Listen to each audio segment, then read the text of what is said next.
I have you captured now, Chad Summerchild, and now for my master plan to come together. The master plan that has been building since episode 1.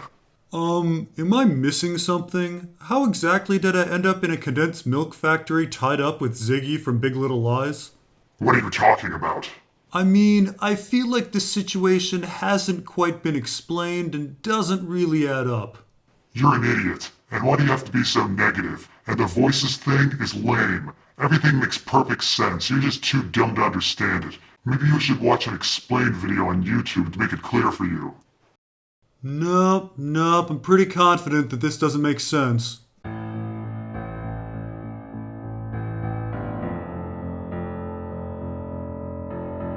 And our episode begins with Maeve, who, after freezing up, going aggressive on a guest, killing herself at least 6 times, and murdering Clementine all in the span of at most a couple weeks, finally gets a diagnostic. Luckily, there's no QA after Teresa's death, and luckily it's Bernard who is sent to check her out. He sees that Maeve has been altered and panics, but he's then taken control of by Maeve. Maeve reveals to Bernard again that he's a host, and then orders him to return her to service and to find out answers for himself. And that's it. It's that easy to return a host to service after a violent episode. The simple press of a button from an employee who only recently was fired and reinstated. You'd think that one person in security or something. You just have to let it go, Brandon. You have to remember there's no quality assurance right now. The organization is understaffed. It's the wild, wild west in the control room. I'm surprised anything is getting done. We then get back to Logan, William, and Dolores, who seem to be at the war front. Logan is busy taunting William and Dolores at lunch in what seems to be an homage to Alice in Wonderland's tea party with the Mad Hatter. Now keep in mind, in Alice in Wonderland, the Mad Hatter and the March Hare were stuck in time, which is what Dolores is as well. She's reliving her journey to Escalante over and over again, unable to escape. Anyway, William apologizes for what happened at Pariah, but Logan seems to be happy because now he's in command of an army. Again, it's never really explained how this crazy turn of events occurred. And we should note that Logan has a pin very reminiscent of the Hand of the King pin from Game of Thrones. So William lets Logan know that Dolores is conscious and wants to get her out of the park. Logan is stunned that William wants to take a sex toy home with him, and Dolores gives a speech about not necessarily wanting out of the park, which almost convinces Logan until he decides he needs to teach William a lesson. William screams in horror because Logan is about to... we don't actually know. It's kind of weird. Is it me, or are there just huge gaping holes in this story? And I don't mean just the writing, I think there's actually missing footage or something. William and Dolores lose their horse with no explanation. Then Logan arrives, having escaped torture, and has ended up in command of an army with no explanation. On a cliffhanger, Logan says that William and Dolores are fucked, but then they just end up having lunch. And here Logan says he's going to help William, which causes William to scream and panic, but nothing really happens that I can tell. We'll get back to this part later on. Anyway, we get back to Bernard, who has asked Ford to come down and meet him on basement level 83. Again, this doesn't trigger security for some reason. Fuck that first episode and everything it established. Stubbs is still reeling from Teresa's death, I guess. And so Bernard asks for full access to all of his memories. Ford warns that he might not like what he finds, but Bernard insists and has Clementine 1.0 there to kill Ford if he doesn't comply. And so the memories get unlocked, and we get stupid fucking Charlie. I hate you, I'm glad you're dead. Though he never really existed, so he can't really die. So I guess I wish you existed so you could die. I hate you. After that, we get some memories with Bernard's wife, Teresa, and Elsie. All of these memories essentially being controlled by Ford, and Bernard ends up in shock that he was forced to hurt Elsie. Yeah, why is Bernard in shock that he hurt Elsie specifically? Shouldn't he be more in shock that he killed Teresa, the woman he loved? I mean, both memories were erased the day after he killed Teresa. Did he somehow remember Teresa after talking to Maeve, but not Elsie? Why are you asking me, bro? I'm just waiting for some gun battles and maybe to see some boobies. Next we get back to Logan, William, and Dolores, where it's now dark. So we last left William screaming in horror that something was about to be done to Dolores, and now we find that nothing's been done for hours upon hours, except for a few guys acting creepy. This is what I'm talking about. Missing scenes? Or is something out of order? Has William really been tied to a chair for 24 hours? Did he get bathroom breaks? So Logan then gets a bit angry that William seems to have forgotten Logan's sister, William's fiancée, and Logan decides to snap William out of his infatuation for Dolores by stabbing Dolores and showing him her gears. This is, by the way, the big confirmation that William and Logan are in fact in the 30 years ago timeline, if it wasn't already apparent at this point. Dolores then attacks Logan, cutting him and running off. So this seems to be full confirmation that Dolores can hurt actual people. She killed Arnold 35 years ago, and she cut Logan 30 years ago. So the Violent Delights incident that leads to her killing a fly in the first episode is absolutely meaningless, because fuck that first episode and everything it established. And so a wounded Dolores runs from the Confederados, and then we seem to jump to the modern timeline where Dolores isn't injured at all, showing us that she seems to be in a loop for 30 years. Yeah, so how does this make sense? She seems to be in the same forest in both timelines, but 30 years ago Logan captured her and took her to the war front. So why would modern Dolores be in this specific forest? Was she captured in the modern timeline and brought to the war front as well? By whom? Keep in mind, last episode we actually see Dolores at Escalante. She can't be flashing back to the 35 years ago timeline because she's wearing Lawrence's outfit. And at any other moment, Escalante is buried other than in the modern timeline. So modern Dolores seems to have arrived in Escalante, gone back, ran around in the woods, and then gone to Escalante again. Anyway, we then get to Hector and his gang trying to open their safe, and when Hector goes to take a whiz, Maeve arrives. Maeve, who, despite having serious trouble escaping Sweetwater last episode, has now escaped Sweetwater with no problem. Again, we have to ask what security is doing. Maeve has frozen up, been aggressive towards a guest, been decommissioned, been recommissioned, killed herself 6 times, gone berserk, causing a major incident, and is now seriously out of her loop. Stubbs is really reeling from Teresa's death.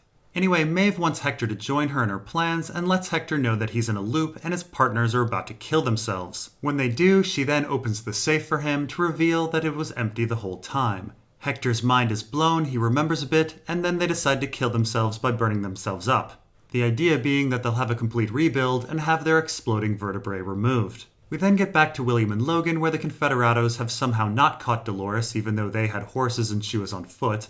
Logan sits down with William and lets him know that he's gotten too caught up in everything and Dolores isn't real. William agrees and Logan releases him, telling him that the two have bonded and that he is glad that the two are going to be brothers.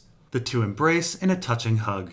We then get back to Teddy, the Man in Black, and Angela. Now, last episode ended on a cliffhanger with Angela capturing Teddy and saying it was time for Teddy to return to Wyatt, even though the masked man had already captured Teddy before and tied him to a tree. But now Angela says that Wyatt has yet to return and will be at Escalante, the city buried in the sand. Teddy then reveals what happened at Escalante. Wyatt took control of him with some sort of sorcery and forced him to kill his battalion. So even though we haven't seen Dolores use this power since, it seems that she too has the Judas Steer power over other hosts like Maeve has. Yes, Maeve programmed herself to have this power, but she also seemed to have the power before programming herself with the bird. So maybe something else is going on. Yeah, or maybe it's nonsense. Anyway, Teddy says he remembers killing all of these soldiers and that Wyatt killed the general. Angela tells him to re-examine those memories and he then remembers correctly. He killed civilian hosts. And so despite Angela saying just last episode that it was time for Teddy to return to Wyatt, and despite Teddy waking up remembering past loops and remembering what correctly happened at Escalante, Angela then says Teddy isn't ready and kills him. Alright, why not? And so the Man in Black then reveals that he knows where Escalante, the city swallowed by sand, is, and Angela knocks him out. The Man in Black then awakens with a noose around his neck, connected to a horse. The Man in Black has to cut himself free before the horse is spooked. Spooked? Westworld horses get spooked? Remember this one eating grass at the Escalante slaughter? Or these two at the nitroglycerin robbery? Alright, I guess horses get spooked now. But also, isn't this proof that Angela has broken her programming and can hurt people too? I mean, the Man in Black seemed like he was in real danger here. Shouldn't he be thrilled like he is in the final episode? I mean, unless the horse was only programmed to move when the Man in Black was close to safety. But the horse is blindfolded. How would it know he's near the dagger? And it actually starts moving before the Man in Black gets the knife. His survival really seemed to be a close thing. Not to mention, knocking someone out cannot be healthy. I'm just saying the Man in Black should be really happy that stakes have now been introduced to the game. Anyway, Charlotte then arrives and talks to the Man in Black, though he calls her Scarlet. Charlotte lets him know that Teresa is dead trying to get their information, so the Man in Black was in on the espionage plot. The Man in Black then immediately assumes Ford murdered Teresa, which Charlotte discounts confidently, despite the whole Ford's shit-eating grin and Charlotte's death stare last episode. And the fact that Charlotte specifically says that Teresa's fall didn't seem like her at all. I guess this is the face of someone who completely believes Ford and thinks him innocent. Who knew? Charlotte then asks if they have his vote on the board to push Ford out, and the man in black says he doesn't care about Ford. It's Arnold's stories that he's interested in. Meanwhile, in the security room of incompetence, Elsie's tablet has started acting up, and so Stubbs goes to investigate alone. After all, why bring a team? Fuck that first episode and everything it established. Going alone is definitely the way to go, especially after the suspicious death of Teresa, Elsie being mysteriously missing, and Bernard acting sketchy as fuck. I'm sure everything will be totally fine. Anyway, Stubbs can't find the pad, gets a bad signal, and ends up attacked and captured by some American Indians. It's a wonder that Stubbs is able to feed and dress himself. And then we get to Logan waking up from a drunken stupor to find that William, somehow, systematically killed and mutilated hundreds of men. How? How on earth did he do this? Do we have a missing scene? How did Rambo Billy take on hundreds? Look, since this seems to be around the time of the Civil War and William is holding a rag, I'm going to be creative and say that he snuck into the medical tent, stole some chloroformed the men, one by one, hacked them open, and let them bleed to death. Of course, you could just kill them with the chloroform, but whatever, maybe William is trying to make a point by dismembering everybody. But let's assume that was the plan. There were no guards to fight. William didn't get any blood on his clothes through this bloodbath. The men who went looking for Dolores didn't come back. Not one soldier woke up in the middle of the night to take a whiz to see what William was doing. And he was able to kill hundreds of men in just the few hours he had. Like, one kill every 3 minutes. Hacking through all those legs and arms. And Logan slept through this all. Really? Anyway, William then says that Logan is going to help him find Dolores, though I don't actually understand how Logan can help. This area is further out than Logan's ever been, so he doesn't know the terrain. We then get back to Bernard, who's still going through his memory fever dream. He remembers back a year when Maeve went nuts after the death of her daughter. Bernard is perplexed that she's still remembering things after her memory is erased. Ford says that trauma can override a cornerstone memory, and organisms do strange things when trying to protect themselves from pain. Bernard realizes that the hosts are becoming conscious and freezes up. So this is more confirmation that the hosts are changing from trauma. It had nothing to do with the Reverie update, or the Violent Delights incident, or a contagion, or corporate espionage. It was trauma. Yeah man, trauma. Trauma planned by Ford. But this being trauma points to the idea that the Man in Black incident is the thing that makes Dolores reawaken. She even remembers the Man in Black right before killing Rebus. But the Man in Black is perhaps the one thing that Ford doesn't control, so how can it be part of his master plan?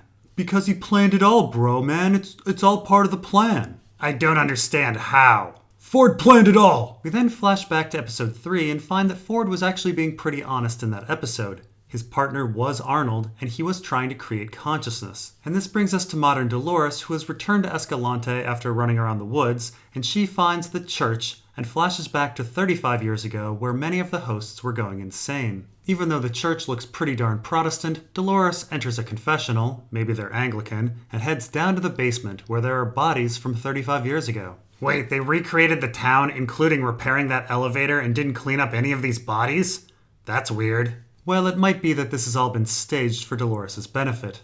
Dolores then flashes back to 35 years ago and sees a CGI Anthony Hopkins walk by. Yeah, that's more like Anthony Hopkins from 50 years ago, not 35. Meanwhile, back with Bernard, he realizes that Charlie is his cornerstone memory. And then we have 35 years ago Dolores entering the interrogation room where she and Arnold would talk. So this is definitely the same set as Ford's basement, right? The glass room and the electrical pipes are in the exact same place? Yeah, but it's kind of understandable. A construction company could have the same set of plans. Ford's basement and Arnold's interrogation room were just ordered from the same contractor. We then get back to Bernard going to his cornerstone memory with Charlie, who I hate and wish would just go away. Fortunately, Bernard realizes that he needs to accept that Charlie is a big phony and moves beyond him. He then wakes up experiencing his first real memory. Ford names Bernard, declares him his new partner, and shows him a photo from episode 3.